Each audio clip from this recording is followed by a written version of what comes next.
रायजोफोर गिबियावनो बयनिसिम आंनि गोसो गोरबोनिफ्राय खुलुमनाय जासिहरनानै दिनै बे भिडिअनि गेजेरजों जोंनि साफ्रोमबो बर' रायजो राजाया जाहाथे सांग्रां जायो बेनि थाखायसो आं बे भिडिअखौ बानायदों।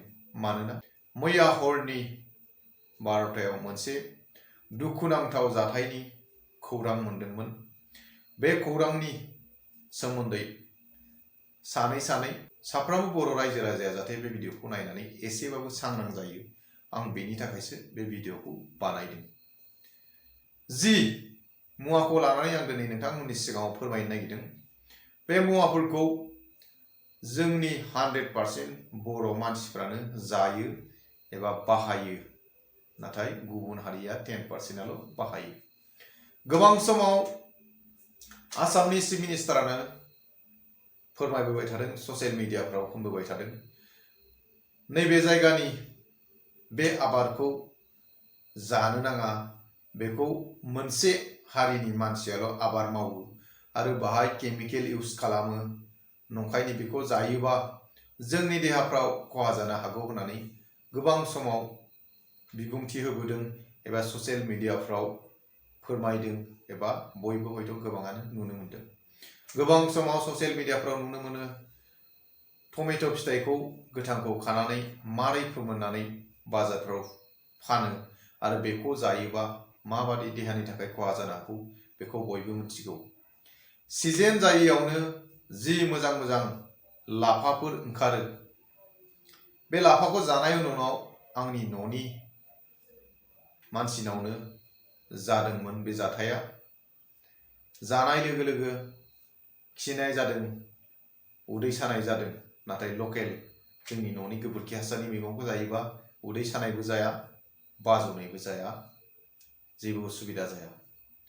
नाथाय सिजन नङा गारा जि मैगंखौ जों जादोंमोन, बे जानाय मैगंखौ मोनसे हारिनि बे मानसिफ्राल' फाननो थाखाय बिजनेस पारपसनि थाखाय आबाद खालामनानै बे आबादा मारै मोजां जादों आरो बेखौ जानानै मानो थाखाय जोङो उदै साजानांगौ जाखो, मानो गले गले खिनो गोनां जाखो एबा मानो जोङो खस्थ' मोननांगौ जाखो, दा बेखौ लानानैसो आं दिनै मैयानि जाथाय, जि दुखु गोनां जाथाय, बे जाथाया मारै जादोंमोन बेनि सोमोन्दै सानै दिनै बे भिडिअखौ बानायनो होननानै हरनि 10टाबाबो आं बे भिडिअखौ बानायबाय। बेनि गुबै जाहोनानो जाबाय नैबे जाबाय मैथा गोजा, नङा होनबा रायजोफोर?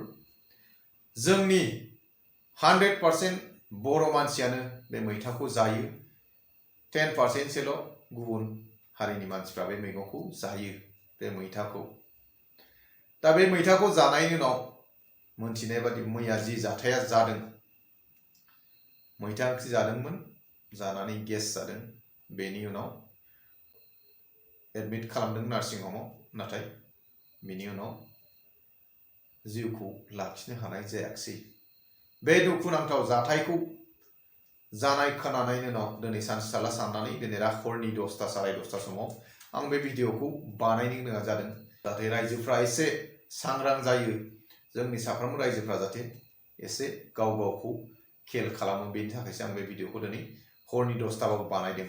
मानो बानाया सानदोंमोन, सानसे थाला बे भिडिअखौ बानायालासे थानानै दिनै हर समावबाबो बानायफिननो गोनाङा बेनो, जाहाथे आरो गुबुन सोरबा सासेया जोंनि बर' बेक्तिफ्रा जिउ जाहाथे खहा जायाबा माबा मोनसे न'खराव निदान दाजाथों साननानै आं बे भिडिअखौ बानायदों।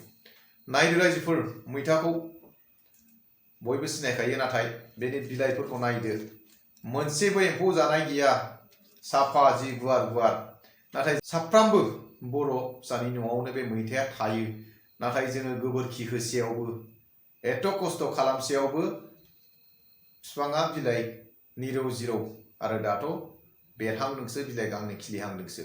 अब्ला जों बाजाराव सोरनि मैगंखौ जागासिनो दं रायजोफोर, एसे सानना नायदोंना? बे मैगङाव मा दं रायजोफोर? बे गोबोरखि हासारनि नङा, बाहाय गासिबो केमिकेल इउज खालामनाय, आरो जे केमिकेलखौ जायोबा जोङो देहानि थाखाय खहा जायो एबा दिनै जि जाथाया जालांबाय, बेफोरबादि जाथाया जाहाथे सोरबा न'खर मोनसेयाव आरोबाव दाजाथों, आंनि भिडिअ बानायनायनि गुबै जाहोना बेसो। दा नंखाय रायजोफोर, बेखौ बिजनेसनि थाखाय मोनसे हारिनि मानसियाल' आबाद मावै मावै दिनै बाजारफ्राव दिहुनदों। आं जोंनि बर' रायजोफोर नोंथांमोना एसे सांग्रां जादों रायजोफोर। एथ' मोजां मैथाखौ 10 थाखा मुथा, जेबो बिलाइ मोनसे एम्फौ जानाय गैया, रानख्रेबनाय गैया, जि ताजा। नाथाय बेखौ जानायनि उनाव मा जानो हागौ बेखौ साननानै नाय। जेरै सिगाङाव लाफानि खोथाखौ होनदोंमोन आरो चिफ मिनिस्टाराबो गोबां समाव फोरमायखादों मोनसे हारिनि मावनाय आबादखौ जायोबा खहा जानो हागौ होननाय जाथाय। जि जाथाया मैयानि हराव खोनानो मोनबाय। मैथा एबा जि लाफा, बे लाफाया जुदि न'आवनो आबाद मावनानै बा जोंनि गामियारि ओनसोल बर' न'खरफ्राव मावनायबा बियो जेबो उसुबिदा जाया। नाथाय जि दा मैथाखौ नुदों नोंथांमोना, नायनो मोजांथार, बिलाइ गांसेबो गेसाव गैया, एम्फौ जानाय गैया। बेबादि मैथाखौ जायोबा हयथ' निस्सय नोंथांनि न'खराव निदान जानो हागौ। दा नंखायनो एसे खेल खालामदो रायजोफोर। बाजारनिफ्राय लाबोनाय जि मैगं, बेनि गेजेरावदि नोंथाङा बबेबा मैगंखौ जायोबा निस्सय माबा मोनसे खहा जानो हागौ। जि जाथाया जालांबाय, बे जाथाया जाहाथे रावनावबो दाजाफिनथों, बेनि थाखायनो आं दिनै मैथा गोजाखौ लानानै दिनै बे भिडिअखौ बानायनो गोनां जादों। रायजोफोर एसे सांग्रां जा। आंनि खोथाया नंगौना नङा, जों सहसावनो बायनानै मोननाय खमावनो मोनदों होननानै जायोबा हयथ' खैफोदाव गोलैनो हागौ। दा आबादखौ सोर मावो बेखौ बयबो मोनथिखासिगौ। नाथाय बिसोरो बिजनेसनि थाखायल' हयथ' बेजों बिथांमोना गोबांथार प्लेनबो लानानै दङ जानो हागौ। मा थिग दिनै मैगं हिसाबै फानदों, नाथाय बेनि गेजेरावदि बिसखौसो जोंनो जाहोगासिनो दं। नंगौना नङा रायजोफोर एसे साननानै नाय जानायनि सिगां। आरो बे मैथाखौ 100% जोंनि बर' मानसिया जायो, नाथाय 10%सोल' गुबुन हारिनि मानसिया जायो। दा खहाया जोंनि हारिनियाव जागोन ना जाया रायजोफोर? दा बेखिनिखौनो बुंनानै आंनि भिडिअखौ दिनै एसेयावनो दोनथ'नाय जानोसै रायजोफोर।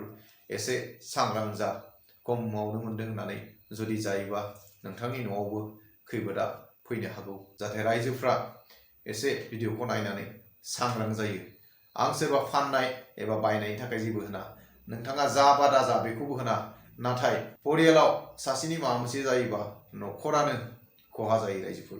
बेनि थाखायसो आं बे भिडिअखौ बानायदों, जाहाथे जोंनि साफ्रोमबो बर' रायजो राजाफ्रा एसे सांग्रां जायो।